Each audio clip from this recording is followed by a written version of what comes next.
मधुबाला को देखकर बस यही ख्याल आता था। उसके चेहरे की चमक के सामने सादा लगा। आसमां पे चांद पूरा था मगर आधा लगा।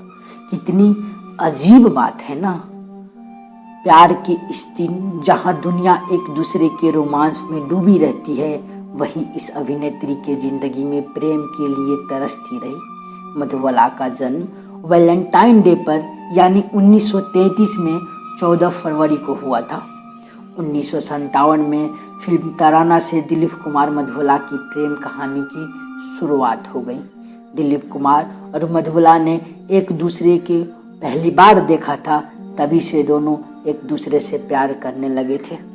आखिरकार इस प्रेम कहानी का पहल कुछ ऐसा था। मधुबाला ने बेहद खास अंदाज में दिलीप कुमार को प्रपोज किया। उन्होंने अपने मेकअप आर्टिस्ट से एक चिट्ठी भिजवाई और साथ में एक गुलाब का फूल भी भेजा था। चिट्ठी में यह लिखा था कि आप मुझसे प्यार करते हैं तो यह गुलाब का फूल कबूल कीजिए, वरना इसे वापस कीजिए। और दिलीप कुमार वो फूल कबूल कर लिए। दिलीप कुमार और मधुबाला की प्रेम कहानी शुरू हो गई थी। जानकारों के मुताबिक दोनों इसमें इतने डूब गए थे, मधुबाला जहां भी शूटिंग करने जाती थी, दिलीप कुमार वहां चले जाते थे। जब मुगले आजम की शुरुआत हुई तो अनारकली रोल के लिए इंडस्ट्री की कई अभिनेत्रियों के अलावा अनगिनत नए चेहरे के स्क्रीन टेस्ट लिया गया, लेकिन आखिरकार इस रोल के लिए मधुबाला को चुन लिया गया। फिल्म ढाके की मलमल शूटिंग के दौरान दिलीप कुमार ने अभिनेता ओम प्रकाश के सामने मधुबाला से कहा वो आज ही उन्हें अपने साथ ले जाकर उनसे शादी करना चाहते हैं। दिलीप साहब ने यह भी कहा उनके घर शादी की सारी तैयारियां हो गई हैं और वो चाहते हैं मधुबाला फौरन उनके साथ चले। दिलीप साहब अपने मोहब्बत मधुबाला के सामने एक शर्त रख दी। शर्त ये थी कि उनके शादी के बाद मधुबाला को पिता से सारे रिश्ते तोड़ने होंगे। अपने यूसुफ के ये शर्त सुनकर मधुबाला खामोश हो गई। उनके होठों से एक लफ्ज भी ना निकला। यह देखकर दिलीप कुमार बोले, क्या इसका मतलब यह है कि तुम मुझसे शादी नहीं करना चाहती? लेकिन मधुबाला की चुप्पी नहीं टूटी। मधुबाला के खामोश देखकर दिलीप कुमार की गुस्सा बढ़ती जा रही थी और वो फिर बोले, अगर मैं यहाँ से अकेले गया तो कभी लौटकर तुम्हारे पास नहीं आऊंगा। मधुबाला चुप रही।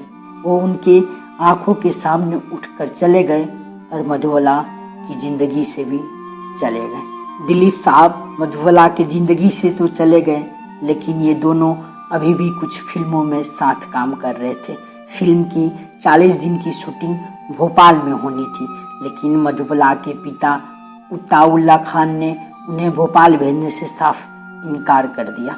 वजह मधुबाला का सेहत और साथ में दिलीप कुमार भी थे। बी.आर. चोपड़ा ने बहुत समझाया, लेकिन अताउल्ला खान ने नहीं माने। नाराज होकर बी.आर. चोपड़ा फौरन मधुबाला को फिल्म से निकाल दिया और वैजयंतीमाला को फिल्म की हीरोइन बना दिया। बी.आर. चोपड़ा पिता पर क्रिमिनल केस भी ठोक दिया। ट्रायल के दौरान दिलीप कुमार को कोर्ट में आमने सामने कराया गया। मधुबाला के रिश्ता का भी जिक्र हुआ। सुनवाई के दौरान गवाही देते हुए दिलीप कुमार ने भरी अदालत में ऐलान किया, योर ऑनर, मैं इस औरत से प्यार करता हूं और अपनी जिंदगी के आखिर दिन तक प्यार करता रहूंगा। 1966 में मधुबाला बुरी तरह से बीमार पड़ गई थी। उन्होंने दिलीप साहब को मिलने के लिए बुलाया। जिस मुलाकात का जिक्र करते हुए दिलीप कुमार ने कहा कि वो मरना नहीं चाहती थी। मुझे बहुत अफसोस हुआ था जब उन्होंने मुझसे पूछा था कि अगर ठीक हो जाऊंगी तो क्या मैं उनके साथ फिर से फिल्म में काम करूंगी।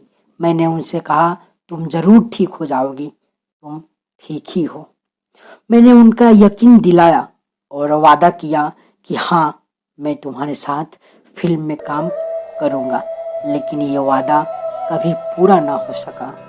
जिस वक्त मधुबाला की मौत हुई उस वक्त दिलीप कुमार मद्रास में फिल्म गोपी की शूटिंग कर रहे थे।